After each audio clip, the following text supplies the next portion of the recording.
Captain Marcus Chen adjusted his environmental suit as he stepped onto the surface of Dracon Prime. The rocky planet stretched endlessly before him, its crimson soil crunching beneath his boots. 3 moons hung in the alien sky, casting strange shadows across the jagged landscape. His ship, the Endeavor, sat silent behind him, its hull gleaming under the pale orange sun. Marcus had been exploring uncharted worlds for 8 years, but something felt different about this place. The air itself seemed to hum with energy, and his instruments detected unusual electromagnetic readings emanating from the mountain ranges in the distance. According to his scans, no intelligent life existed on this world. Yet he couldn't shake the feeling that something was watching him. He activated his comm unit and spoke to his AI companion, Aria. Beginning surface exploration. The atmosphere is breathable, but I'm keeping the suit on for safety. These energy readings are unlike anything I've seen before. Acknowledged, Captain. Aria's synthetic voice crackled through his helmet. I'm detecting some interference with our communication systems. The source appears to be coming from those peaks approximately 12 kilometers northeast of your position. Marcus shouldered his equipment pack and began walking toward the mountains. The terrain was rough, filled with deep crevices and towering rock formations that looked almost deliberately carved. As he climbed higher, the electromagnetic interference grew stronger, causing his equipment to malfunction intermittently. After 3 hours of hiking, Marcus reached a plateau overlooking a vast valley. What he saw below made him freeze in amazement. Massive structures rose from the valley floor, their architecture unlike anything in known galactic databases. The buildings appeared to be carved directly from the mountain stone, with intricate patterns and symbols covering their surfaces. Most striking were the numerous cave openings that dotted the cliff faces, each one perfectly circular and seeming to glow with a faint inner light. Aria, are you seeing this? Marcus whispered, activating his recording equipment.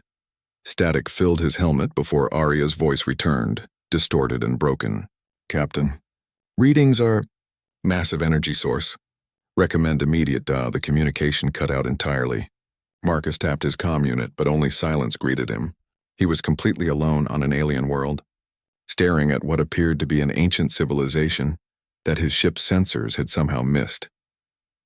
As he prepared to descend into the valley for a closer look, a shadow passed overhead.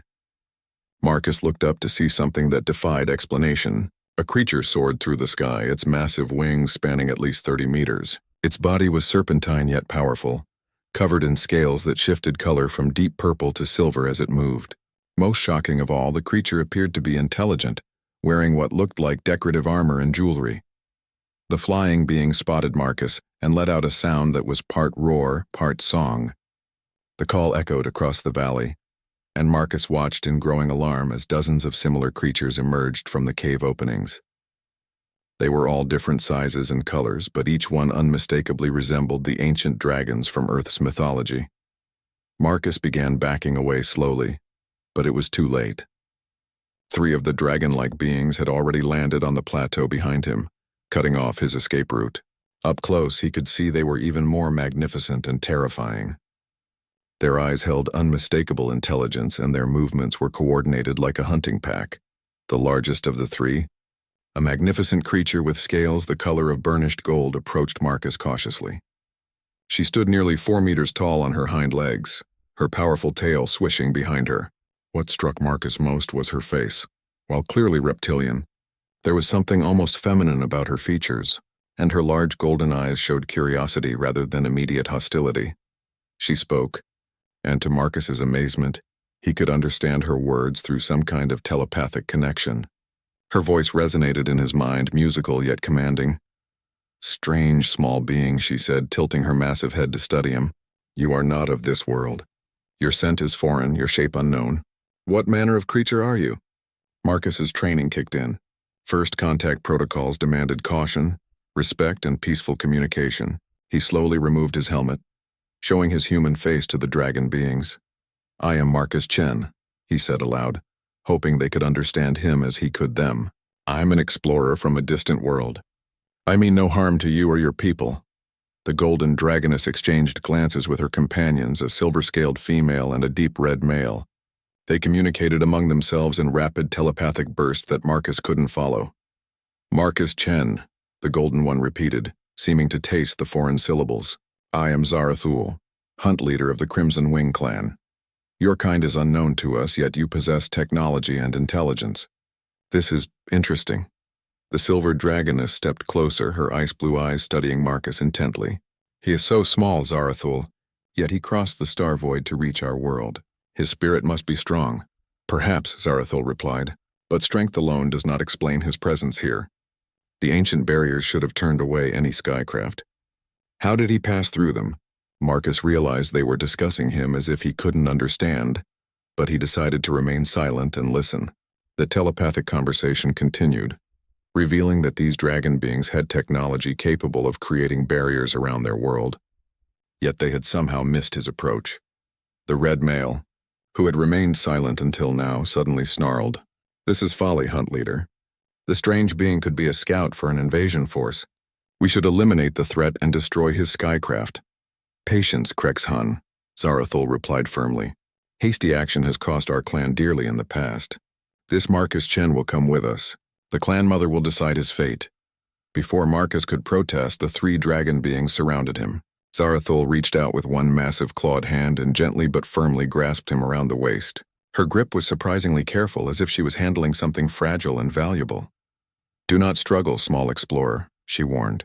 The flight to our area is long and you would not survive a fall. Marcus found himself lifted into the air as Zarathul's powerful wings caught the wind. Below him, his ship grew smaller and smaller until it was just a glint of metal on the distant plateau.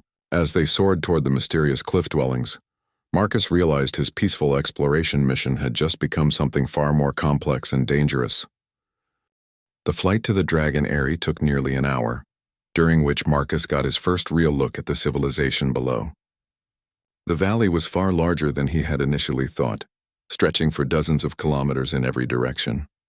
Carved roads connected various settlements, and he could see hundreds of the dragon beings going about their daily activities. Some tended to what appeared to be livestock, massive 6-legged creatures that grazed in terraced fields carved into the mountainsides. Others worked at forges that glowed with intense heat, creating tools and weapons from gleaming metals. What impressed Marcus most was the sophistication of their society. These weren't primitive cave dwellers, but a highly advanced civilization that had simply chosen to build in harmony with the natural landscape rather than dominating it. Their technology seemed to blend seamlessly with biological and magical elements in ways that human science couldn't explain. Zarathul landed gracefully on a wide ledge carved into the cliff face, her powerful talons finding purchase on the smooth stone. She set Marcus down carefully and folded her magnificent wings against her sides. The ledge opened into a vast cavern that had been transformed into a throne room of sorts, with elaborate carvings covering every surface and crystal formations providing soft, natural lighting. At the far end of the chamber, on a raised dais sat the largest dragon Marcus had yet seen. Her scales were a deep emerald green shot through with veins of silver, and her presence radiated authority and ancient wisdom. This could only be the clan mother that Zarathul had mentioned. Approach, strange visitor, the clan mother commanded, her telepathic voice carrying the weight of centuries. I am Velandra, leader of the Crimson Wing clan and keeper of the old knowledge. You have caused quite a disturbance by arriving in our realm. Marcus walked forward slowly, acutely aware that dozens of dragon eyes were watching his every movement. Other clan members had gathered in the chamber, their scales ranging through every color imaginable. Some were clearly warriors, bearing scars and wearing ceremonial armor. Others appeared to be scholars or artisans, their bearing more refined and contemplative. Great clan mother, Marcus began, trying to show appropriate respect. I am honored to meet you. I had no intention of disturbing your people. I'm simply an explorer seeking to learn about new worlds and civilizations. Velandra's massive head tilted as she studied him. Explorer, you say? Yet our sentries report that you arrived in a vessel of unknown design, protected by energy shields that should not exist. Our barrier weavers have protected this world for 3,000 years, turning away all who would exploit our realm. How did you penetrate defenses that have held against entire fleets? Marcus realized he was in a delicate situation. His ship's advanced technology had apparently bypassed defenses that these dragons considered impregnable. In their eyes, this might make him either a potential threat or a valuable prize. I don't fully understand your barrier technology, Marcus admitted. My ship uses quantum fold engines and adaptive shielding. Perhaps there was some kind of resonance effect that allowed me to pass through. The clan mother exchanged glances with her advisors. An elderly dragon with pristine white scales stepped forward from the group. Clan mother, if I may, the white dragon said. His words match ancient prophecies spoken by the oracle seers. They spoke of a skywalker from beyond the barriers who would arrive when our clan faced its greatest trials. Prophecies, Elder Silanor. Velandra's tone carried skepticism. Our troubles are real enough without invoking mystical predictions. Marcus picked up on the tension in the exchange. If I may ask, what troubles are your people facing? Perhaps there's some way I could help. Several dragons snarled at his presumption, but Velandra raised a wing for silence. You would offer aid to beings you've known for mere hours? Either you are remarkably naive or your species possesses virtues rarely seen among starfarers. Zarathul stepped closer to Marcus, her golden eyes studying him intently. I brought him here alive, clan mother, because something about this human feels different. His scent carries no deception, and his spirit aura shows no malice. Your instincts have served us well. Hunt leader, Velandra acknowledged. Very well, strange Marcus Chen. Since you offer aid, you should understand what threatens our people. The clan mother gestured with one massive claw, and the crystal formations in the chamber began to glow more brightly. Images appeared in the air above them, showing scenes that made Marcus's blood run cold. 6 months ago, ships arrived from the outer darkness, Velandra explained. The Velkari, a race of conquerors who consume entire worlds to fuel their war machine. They established a base on our outer moon and have been sending raiding parties to capture our people. The images showed sleek, predatory vessels unlike anything in Marcus's databases. The Velkari themselves appeared to be insectoid beings with chitinous exoskeletons and multiple arms ending in razor-sharp claws. Marcus watched in horror as the scenes depicted dragon beings being dragged away in energy cages. They seek to harvest our bioessence, Velandra continued. Our life force can be refined into a substance that enhances their technology and extends their lifespans. 17 of our clan have already been taken, including 2 of my own daughters. Marcus felt a surge of anger at the injustice. These dragons were clearly an ancient, noble race, and the idea of them being harvested like cattle was revolting. Why haven't you fought back? He asked. Your people seem powerful enough to defend themselves. Krexhan, the red male who had wanted to kill Marcus earlier, snorted with frustration. We have tried, stranger. Our warriors are mighty, but the Velkari weapons drain our strength and ground our flight. Their ships are protected by shields we cannot penetrate. Our ancient magics are strong, added Elder Silanor, but they were designed to protect, not to wage war across the void. We are beings of earth and sky, not the cold emptiness between stars. Marcus studied the tactical displays showing the Velkari base. His military training was already analyzing the situation, looking for weaknesses and opportunities. Your barrier technology, he said suddenly, could it be modified to work as a weapon instead of just defense? The dragons looked confused by the suggestion. Velandra leaned forward on her throne. Explain your meaning, human. You said your barriers can turn away fleets, Marcus elaborated. What if instead of deflecting enemy ships you could trap them? Create a localized field that prevents their escape while your warriors attack? Elder Silanor's eyes widened with understanding. A barrier cage instead of a barrier wall. It's theoretically possible, but it would require modifications to the ancient crystal networks that we dare not attempt. What if I helped? Marcus offered. My ship has advanced sensors and fabrication equipment. Together we might be able to adapt your technology in ways neither of our peoples could achieve alone. The chamber fell silent as the dragons considered his proposal. Marcus could feel the weight of their stares, the careful evaluation of his motives and capabilities. Finally, Velandra spoke. You would risk your life to aid strangers. Your own ship could easily escape this system and carry you to safety. Marcus met her ancient gaze steadily. Where I come from, we believe that freedom and dignity are worth fighting for, regardless of species. If you'll have me, I'd be honored to stand with your clan against these invaders. Zarathul made a sound that might have been approval, while several other dragons exchanged surprised glances. Velandra was quiet for a long moment before nodding slowly. Very well, Marcus Chen of the Distant Stars. You may aid us in this fight. But know that if you betray our trust, even the void between worlds will not hide you from our vengeance." "Understood," Marcus replied. "When do we begin?" The next morning, Marcus found himself in the deepest chambers of the Dragonary, surrounded by ancient technology that seemed to blend crystal formations with metallic components in impossible ways. Elder Sil-Anor led him through tunnels carved so long ago that their walls had become smooth as glass, worn by countless generations of dragon claws. "The barrier crystals have protected our world since the Great Exile," Sil-Anor explained as they walked. "When our ancestors first arrived on Dracon Prime, they were fleeing a war that consumed half the galaxy. These defenses were meant to ensure such destruction could never reach us again." Marcus ran his hand along one of the crystal formations, feeling a faint vibration that seemed to resonate with his very bones. What kind of war could drive beings as powerful as dragons into hiding? The elder dragon's expression grew somber. "The Devourers came from beyond the galactic rim 3 millennia ago. They consumed entire star systems, leaving nothing but empty void in their wake. Many races tried to fight them directly and were destroyed.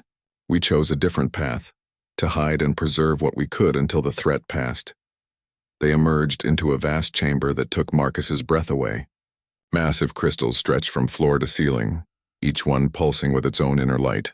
The formations were connected by veins of some unknown metal that seemed to flow like liquid while remaining solid.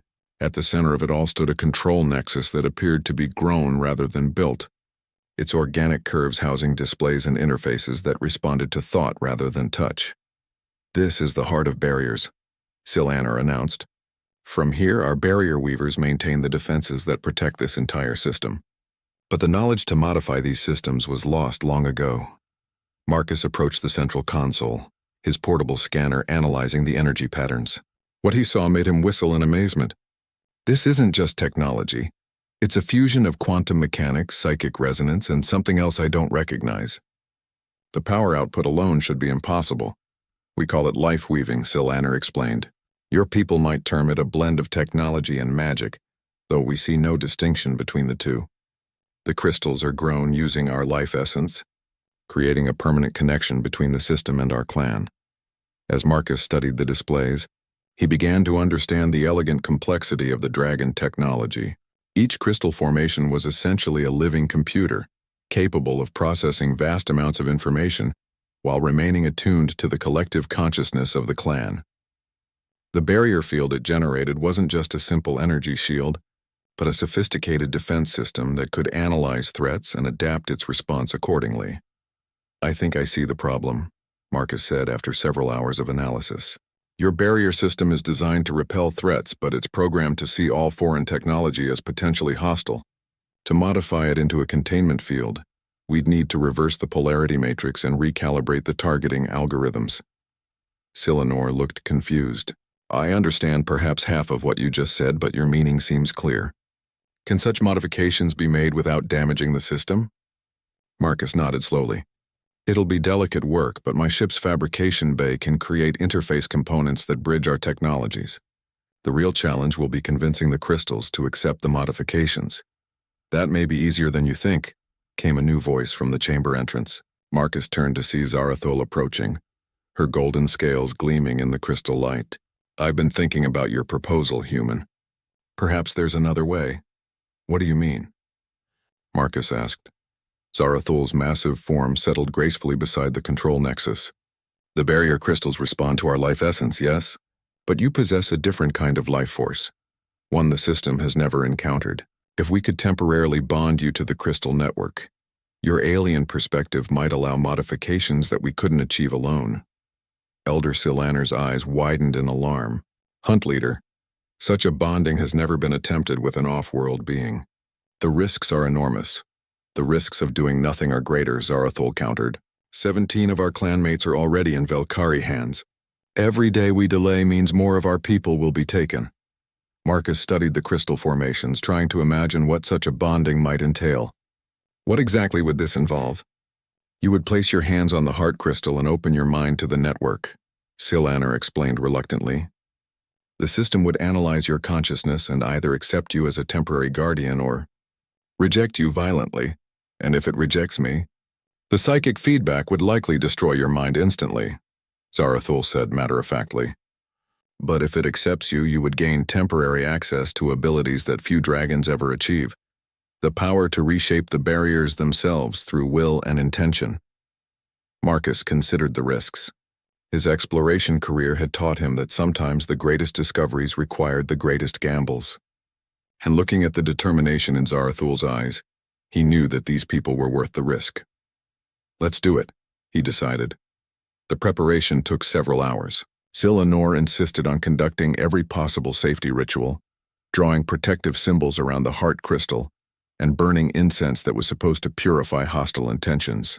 Marcus couldn't tell if these rituals had any real effect, but they seemed to calm the elder dragon's nerves.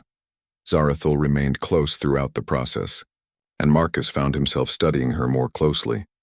Despite her fearsome appearance, there was something undeniably attractive about her graceful movements and intelligent eyes. He realized that he was beginning to see her not just as an alien being, but as an individual with her own personality and concerns. "Are you ready?" Silanor asked finally. Marcus nodded and approached the heart crystal. Up close he could see that it wasn't a single formation but thousands of smaller crystals fused together over countless years. Each one pulsed with its own rhythm, creating a complex harmony that seemed to call to something deep in his mind. He placed his palms against the crystal surface and immediately felt a shock of connection. The world around him seemed to dissolve as his consciousness was drawn into a vast network of living thought.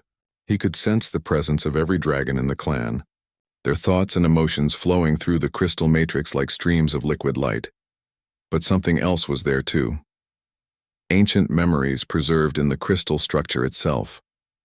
Marcus saw flashes of the dragon ancestors' arrival on this world, their desperate flight from the Devourer War, and the construction of the barrier system. He witnessed generations of dragon lives, their struggles and triumphs, their deep connection to this world they had made their sanctuary. And then the system began to analyze him, probing his memories and intentions with alien curiosity. Marcus felt his human experiences being examined, his childhood on Earth, his years of exploration, his growing respect for the dragon clan. The crystals seemed particularly interested in human concepts of cooperation and sacrifice, ideas that resonated strongly with their own values. Finally, after what felt like hours but was probably only minutes, Marcus felt the system's acceptance wash over him. The crystal network recognized him as a temporary guardian, granting him limited access to its vast capabilities. "It worked?" he whispered, his eyes still closed as he maintained contact with the heart crystal. "I can feel the barrier system. It's like having a second nervous system that extends across the entire star system. Can you modify it as you planned?" Zarathul asked anxiously. Marcus focused his will on the barrier generators positioned near the outer moon, where the Velkari base was located. Instead of trying to repel incoming threats, he began reshaping the field geometry to create a containment matrix, a trap that would activate when enemy ships tried to leave the area. "It's working," he reported, sweat beading on his forehead from the mental effort. "I'm creating a selective barrier that will allow ships to enter the moon's vicinity, but prevent them from leaving. When the Velkari try to escape, they'll be caught like insects in a web." Silanor monitored the system readings, his expression shifting from concern to amazement. "Impossible. He's actually rewriting the fundamental parameters of the barrier matrix. Such modifications should take years of calculation." "Human ingenuity," Zarathul said with what might have been pride. Perhaps the prophecies were right after all. Marcus completed the modifications and slowly withdrew his consciousness from the crystal network. The separation left him feeling drained but exhilarated. He had just accomplished something that bridged the gap between human technology and dragon magic. "The trap is set," he announced. "Now we need to give the Velkari a reason to activate it." The War Council convened at dawn in the Great Assembly Chamber. Marcus stood before dozens of dragon warriors, their scales gleaming in shades of bronze, copper, and steel.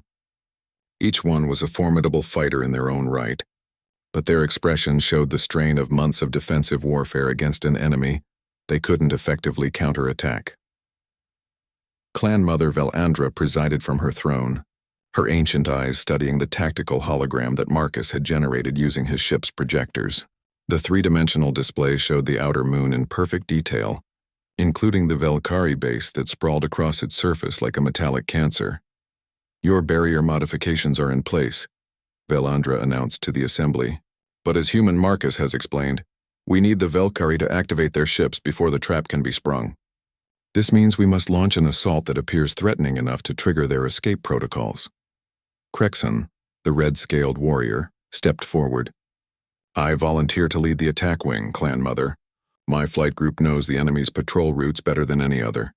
With respect, Krexon, Marcus interjected. A frontal assault won't work. The Velkari expect dragon attacks now. They've adapted their defenses. We need something they won't anticipate.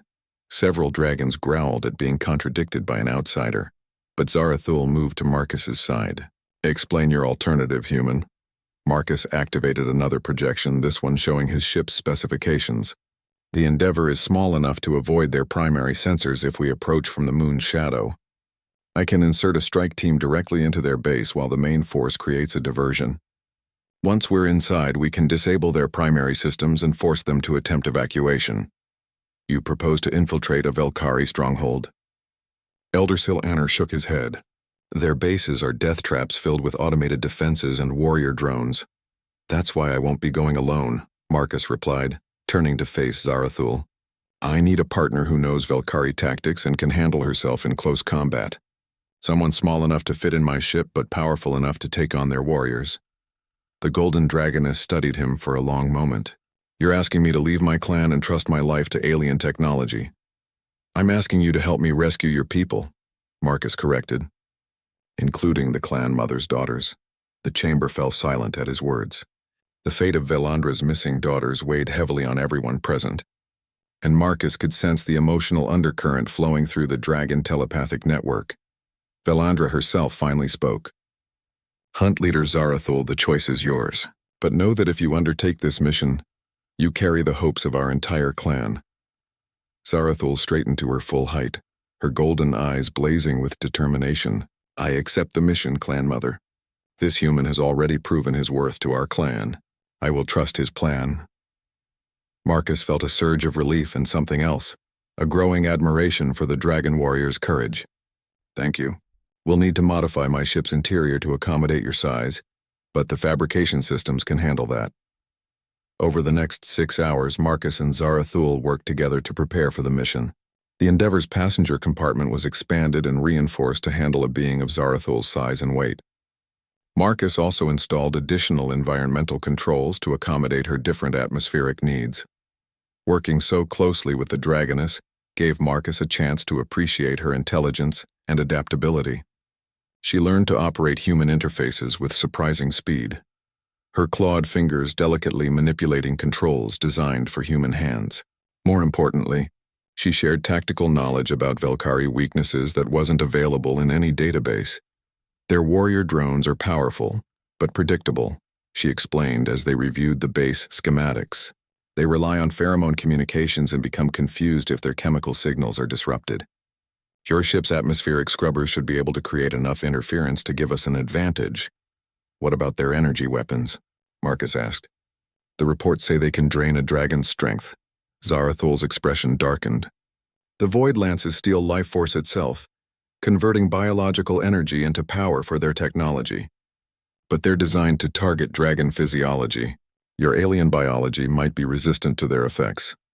As they worked, Marcus found himself increasingly impressed by Zarathul's professionalism and competence.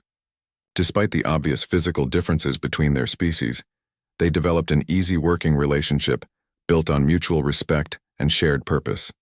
Why did you really volunteer for this mission? Marcus asked during a brief rest period. Zarathul was quiet for a moment, her golden eyes distant. One of the clan mother's daughters, Kessera, is my clutch sister. We were hatched on the same day and trained together as younglings. When the Velkari took her, she paused, her claws clenching. I should have been there to protect her. Marcus nodded, understanding the weight of responsibility she carried. We'll get her back. All of them. As evening approached, the time came to launch their mission. The main dragon force had already departed, flying in formation toward the outer moon's daylight side where they would stage their diversionary attack. Marcus and Zarathul prepared to launch from the Endeavor's concealed position on the dark side of Draken Prime. Ship systems are green. Marcus reported as Zarathul settled into her specially modified acceleration couch. "Stealth generators are online and our approach vector is programmed. Are you ready for this?" The Dragoness secured her safety harness and activated her combat armor, a form-fitting suit of scales and metal that enhanced her natural abilities without restricting movement. "I've been ready since the day they took my clanmates." The Endeavor lifted off silently, its advanced propulsion systems leaving no energy signature that Velkari sensors could detect. As they climbed toward orbit, Marcus felt the familiar thrill of beginning a dangerous mission. But this time it was tempered by the knowledge that he wasn't fighting alone. The journey to the outer moon took 2 hours, during which Marcus and Zarathul made final preparations for the infiltration. The Dragon Warrior proved to be an excellent co-pilot, her enhanced senses providing early warning of Velkari patrol craft that their sensors might have missed. Approaching the insertion point, Marcus announced, as the moon's shadowed surface loomed ahead. The Velkari base was visible on the illuminated side, a sprawling complex of angular buildings and defensive towers. Energy barriers shimmered around the perimeter, and Marcus could see the distinctive silhouettes of Velkari attack ships patrolling the area. "The diversionary attack is beginning," Zarathul reported, watching her tactical display. "Dragon forces are engaging the outer patrol line." On cue, brilliant flashes of energy lit up the space above the moon, as dragon breath weapons clashed with Velkari void lances. The battle was fierce but clearly secondary to the main defensive systems protecting the base itself. Marcus piloted the Endeavor through a canyon on the moon's dark side, using the natural terrain to mask their approach. The ship's landing gear extended as they touched down on a rocky shelf just 2 kilometers from the base perimeter. "This is it," Marcus said, checking his weapons and equipment one final time. "Once we're inside, there's no backup coming. We succeed or we don't make it out." Zarathul's combat armor sealed itself with a soft hiss and her helmet's display came online. "Then we had better succeed. My clanmates are counting on us." Together they stepped out into the harsh vacuum of the moon's surface, 2 unlikely allies preparing to infiltrate one of the most dangerous enemy strongholds in the galaxy. Behind them, the diversionary battle raged in the sky. But ahead lay the real challenge, rescuing the captured dragons and springing the trap that would free Draken Prime from the Velkari threat forever. The Velkari base loomed before them like a mechanical nightmare. Marcus and Zarathul crept through the shadowed canyons, their movements coordinated despite having never worked together in the field before. The Dragonesses' natural stealth abilities complemented Marcus's technological advantages perfectly, creating an infiltration team that was greater than the sum of its parts. Marcus consulted his tactical scanner as they approached the base perimeter. "I'm reading 17 distinct energy signatures inside the main compound. If those are your missing clanmates, they're being held in the central processing facility." "Processing facility," Zarathul repeated grimly. "They're harvesting our people's life essence even as we speak. We need to move faster." The outer defensive barrier hummed with lethal energy, but Marcus had anticipated this obstacle. He activated a device from his equipment pack, a quantum phase generator that could create temporary holes in energy fields. The barrier flickered and dimmed in a small section, allowing them to slip through undetected. Inside the perimeter, the base revealed its true alien nature. The buildings weren't just constructed, they appeared to be grown from some kind of living metal that pulsed with its own rhythm. Velkari workers scuttled between structures on their 6 legs, their chitinous exoskeletons gleaming under harsh artificial lights. "Stay low and follow my lead," Marcus whispered through their comlink.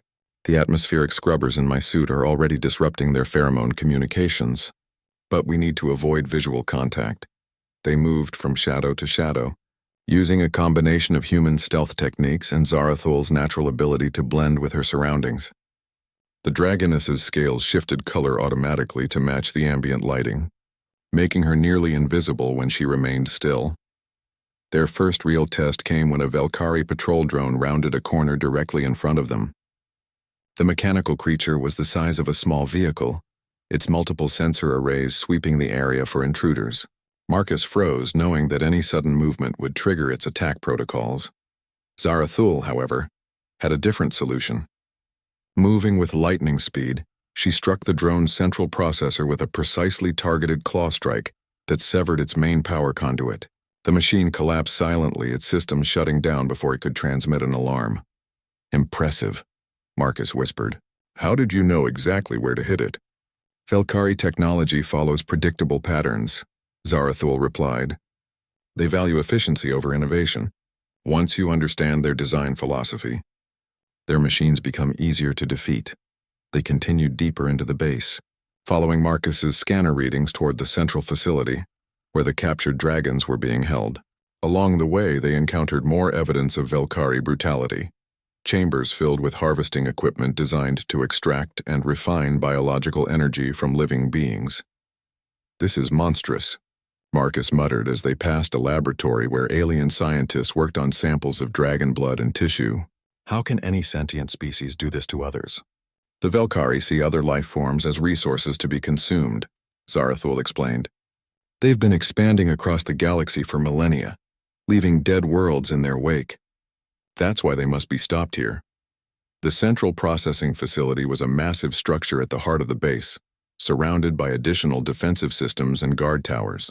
Marcus studied the building through his scope, noting the placement of automated weapons and patrol routes.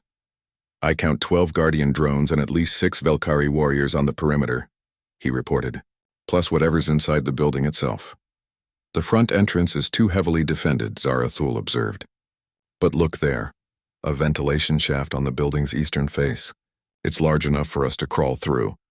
Marcus activated his scanner's penetration mode, analyzing the shaft's interior. It leads directly into the main holding area, but there are sensor grids every few meters that will detect any movement. Not necessarily, Zarathul said. Dragon younglings play a game called shadow creeping, where they must move through sensor fields without triggering alarms. I was quite good at it.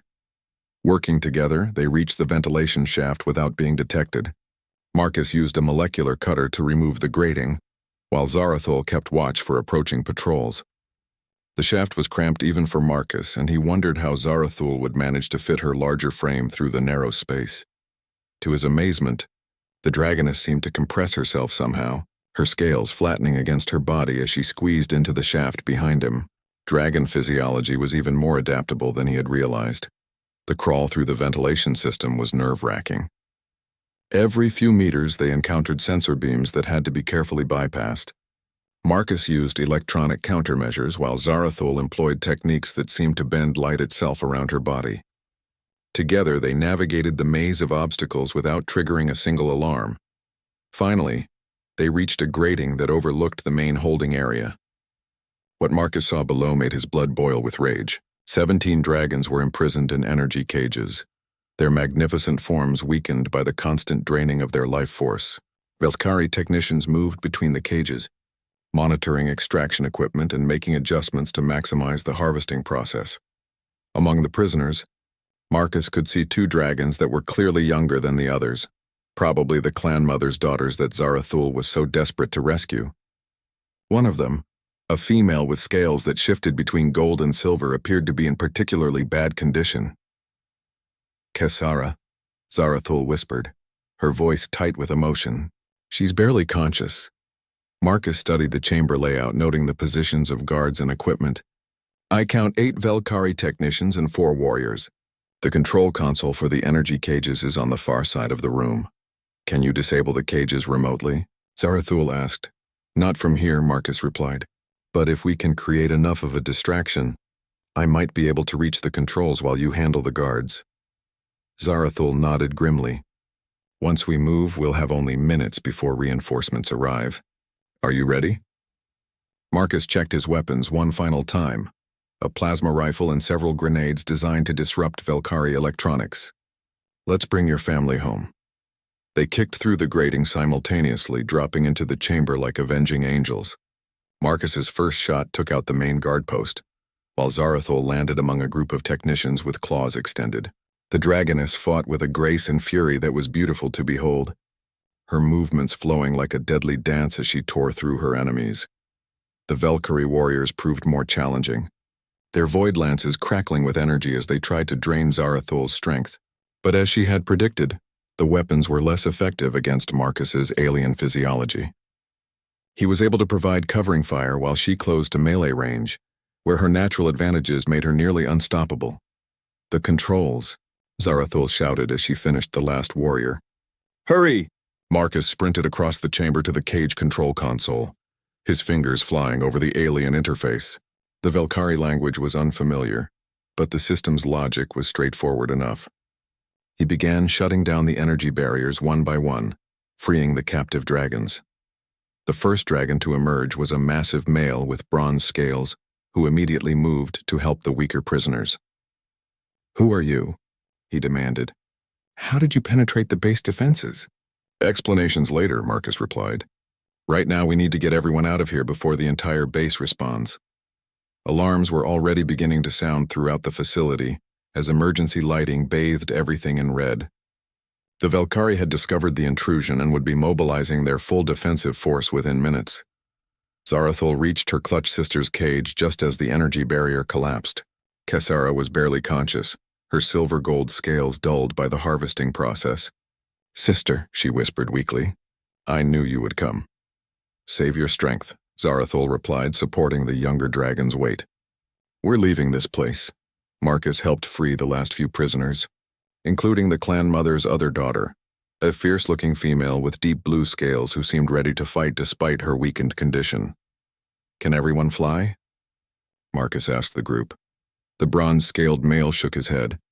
Several of us are too weak from the harvesting process. We'll need another way out. Marcus activated his comm system, trying to contact his ship, but the Velkari base was jamming all communications, preventing any coordination with outside forces. There's a hangar bay on the north side of the complex, one of the rescued dragons reported. If we can reach it, there should be transport ships we can steal. That's our best option, Marcus agreed. But we'll have to fight our way through the entire base to get there. As if summoned by his words, the chamber doors burst open, and Velkari reinforcements poured in. Marcus and the dragons prepared for the battle of their lives, knowing that failure would mean not just their deaths, but the continuation of the Velkari's reign of terror across the galaxy. The battle in the holding chamber was fierce but brief. Marcus's plasma rifle cut through Velkari armor like paper, while the freed dragons fought with the desperate fury of beings who had been caged and tortured. Even weakened by the harvesting process, they were formidable opponents, their claws and breath weapons overwhelming the insectoid invaders. Zarathul fought like a force of nature, positioning herself between the enemy and the most injured prisoners while coordinating the group's movement toward the exit. Her golden scales were streaked with alien blood, but her eyes burned with unquenchable determination.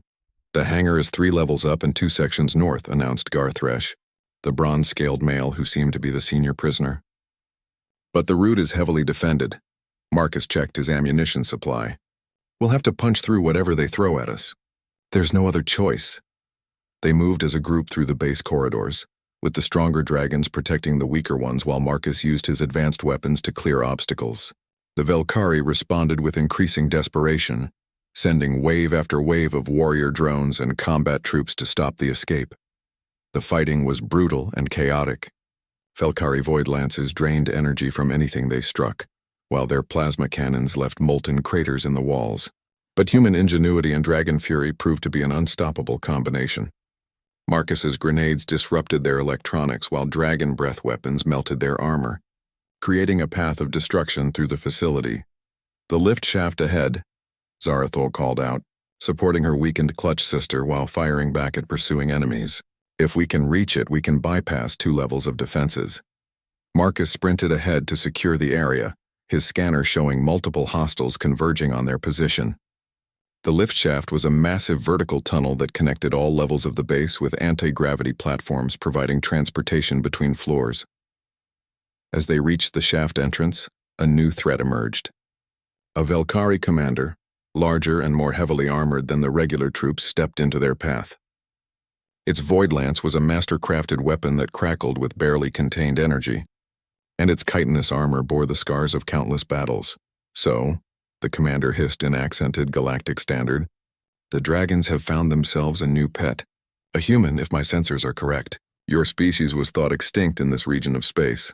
Not extinct, Marcus replied grimly, raising his plasma rifle. Just harder to find than you expected. The Velkari commander laughed, a sound like breaking glass. One human cannot stand against the might of our empire. You will be harvested along with these pathetic lizards.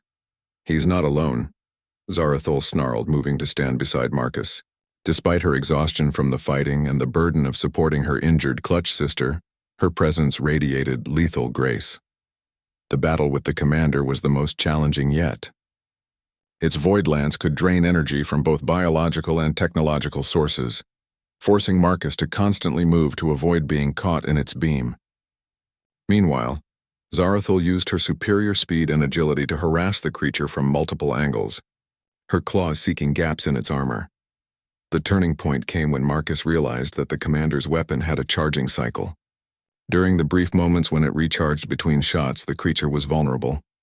Coordinating their attack through battlefield telepathy that Zarathul shared with him, they struck in perfect synchronization.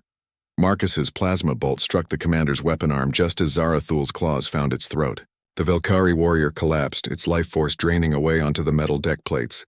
"The platform," Garthresh shouted, pointing to an anti-gravity disc that was descending the shaft. "We can use it to reach the hangar level." The entire group piled onto the platform, which groaned under the combined weight of 17 dragons and 1 human. Marcus activated his personal gravity manipulator to help compensate for the overload, while the stronger dragons used their flight abilities to reduce the strain on the system. As they ascended through the shaft, Velkhari troops fired at them from access corridors on each level. Marcus and the dragons returned fire, creating a running battle that followed them up through the facility. The platform moved slowly under its massive load, making them easy targets for enemy weapons. "We're not going to make it at this rate," Marcus observed, watching his ammunition counter drop rapidly. "They're throwing everything they have at us." That's when the explosions began. The first blast shook the entire base, followed by a series of secondary detonations that sent vibrations through the metal superstructure. Emergency lighting failed throughout several sections, and the sound of collapsing buildings echoed through the facility. The diversionary attack, Zarathul realized. The main force must have broken through the outer defenses.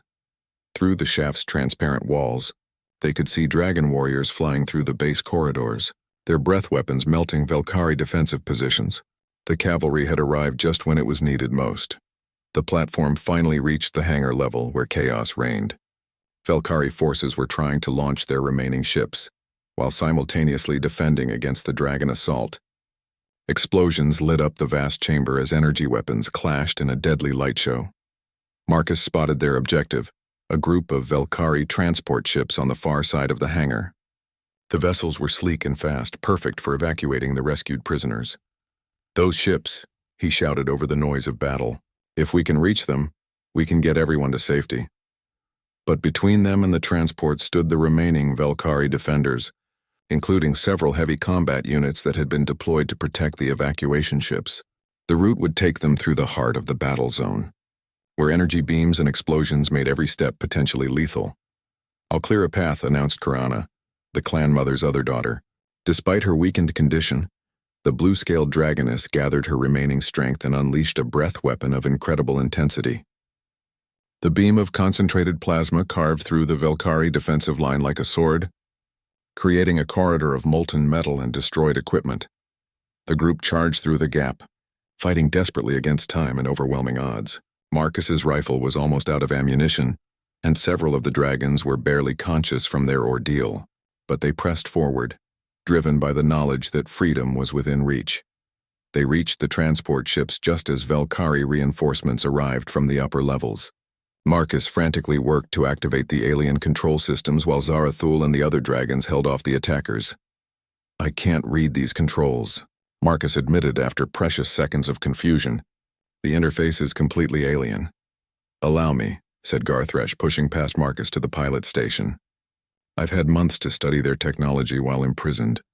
These ships use a bio-neural interface that responds to psychic commands. The transport's engines came online with a high-pitched whine, and its weapon systems activated automatically." Marcus found himself manning a gun turret designed for Velkhari physiology, but his human adaptability allowed him to quickly figure out the controls. "Everyone aboard," Zarathul shouted, helping the last of the injured dragons into the ship's cargo bay. "I'm reading massive energy spikes throughout the base. They're preparing to activate some kind of self-destruct sequence." The transport lifted off just as the hangar began collapsing around them. Velkari forces fired desperately at the escaping ship. But Garthresh's piloting skills and Marcus's covering fire kept them alive long enough to reach open space. As they cleared the base's defensive perimeter, Marcus activated his comm system to contact the Dragon forces. "This is Marcus Chen to all Dragon units. Package secured, requesting immediate extraction." Krexhan's voice crackled through the speakers. "Confirmed, alien friend. All forces are withdrawing to minimum safe distance. The trap is about to be sprung." Through the transport's viewports, they could see Velkari evacuation ships launching from the base in growing numbers. The enemy command had apparently decided that the facility was compromised, beyond recovery, and was attempting to evacuate their remaining forces, which was exactly what Marcus and the Dragons had been hoping. "For Zarathul," Marcus called out. "It's time to trigger the barrier trap. Are you ready?" The Golden Dragoness nodded grimly, placing her claws on a communication crystal that would relay her thoughts to the barrier control network on Dracon Prime. "Activate containment protocol. All Velkari vessels are to be trapped within the moon's gravitational field." Far below on Dracon Prime, the ancient barrier crystals responded to her command. The defensive field that had protected the Dragon homeworld for 3 millennia suddenly expanded outward, creating an invisible cage around the moon and everything in its vicinity. The Velkari evacuation fleet, numbering over 50 ships, suddenly found themselves unable to escape the moon's gravity well. Their vessels strained against the barrier field, but the Dragon technology held firm, trapping the invaders in a prison of their own making. "Justice," Zarathul whispered, watching the enemy ships realize their predicament. "Finally, justice for our stolen clanmates."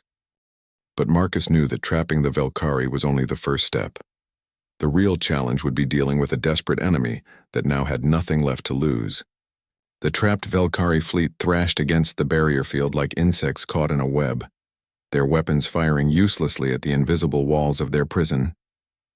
From the safety of their captured transport, Marcus and the rescued Dragons watched as desperation drove their former captors to increasingly frantic attempts at escape.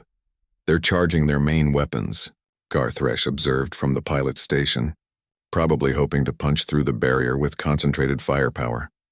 Marcus studied the tactical displays, analyzing the enemy fleet's formation. "It won't work. The barrier field is designed to absorb and redistribute energy attacks. The more they shoot at it, the stronger it becomes." Zarathul moved to stand beside him, her golden eyes reflecting the light from the weapon discharges below. "What happens now? We have them trapped, but they still outnumber our forces significantly." Before Marcus could answer, his comm system activated with an incoming transmission. Clanmother Velandra's voice filled the transport's cabin, carried by the Dragon telepathic network. "All Dragon forces, this is your Clanmother. The human Marcus Chen has proven his worth beyond question. His plan has succeeded in trapping our enemies, but now we face a choice. Do we destroy them utterly, or do we offer mercy to those who showed us none?" The question sparked immediate debate among the Dragon forces. Many voices called for total annihilation of the Velkari fleet, while others argued for the moral high ground that had always defined Dragon civilization. Marcus listened to the discussion with growing concern. He understood the Dragon's desire for revenge. The Velkari had committed unspeakable acts against innocent people. But he also knew that how they handled victory would define the kind of civilization they wanted to be. "May I address the clan?" Marcus asked Zarathul. She nodded and activated the communication crystal. "Clanmother, the human wishes to speak. Let him be heard," Velandra replied. "His counsel has proven valuable." Marcus took a deep breath, knowing that his next words might shape the future of both species.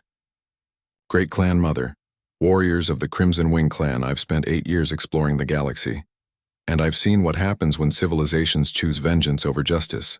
The Velkari are trapped and defeated. They can no longer threaten your world or your people. What you do next will be remembered for generations." "They harvested our clanmates like livestock," snarled Krexhan from his position with the main fleet. "They deserve no mercy." "Perhaps," Marcus agreed, "but you deserve better than to become like them. You have the chance to show the galaxy that there's a difference between justice and revenge. Give them the choice they never offered you. Surrender and live, or fight and die." The comm channel fell silent as the Dragons considered his words. Finally, Velandra spoke again. "Human Marcus Chen, your wisdom matches your courage. We will offer the Velkari one chance at redemption. If they refuse, her voice hardened, then we will remind them why our ancestors were feared across the galaxy. A communication beam was directed at the trapped Velkari fleet, carrying Velandra's ultimatum in multiple languages.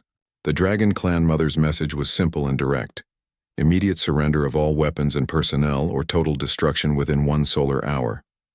The response came within minutes. The Velkari fleet commander, his voice crackling with static and barely controlled rage, rejected the offer completely. "We are Velkari," the alien declared. "We do not kneel before lesser species. If you want our ships, come and take them. We will make you pay for every meter in blood." Marcus shook his head sadly. "They're going to fight to the end." "Then we'll give them the war they want," Zarathul replied grimly. "But it will be their choice, not ours." The battle that followed was unlike anything Marcus had ever witnessed. The dragon forces, no longer constrained by defensive tactics, unleashed the full fury of their ancient heritage. Breath weapons that could melt starship hulls turned the space around the moon into a blazing inferno, while dragon claws tore through Velkari armor like tissue paper. But the Velkari, true to their reputation, fought with desperate ferocity.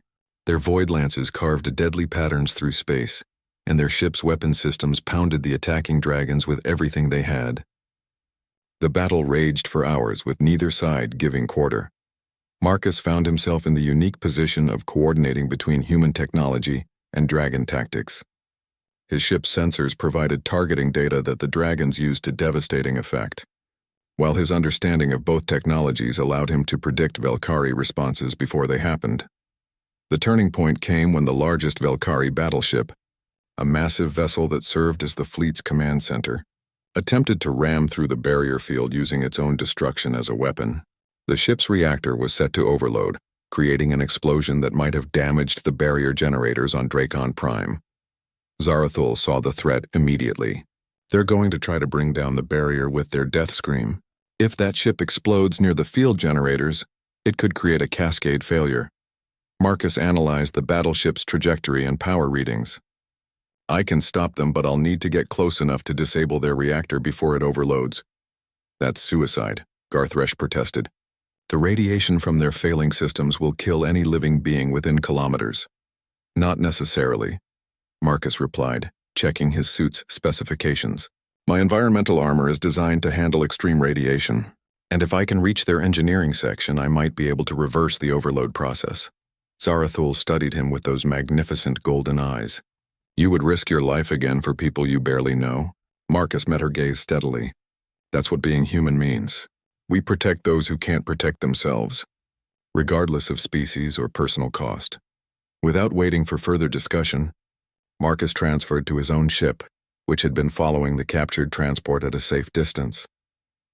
The Endeavor's advanced shielding and speed would give him the best chance of reaching the Velkari battleship before its reactor critical failure.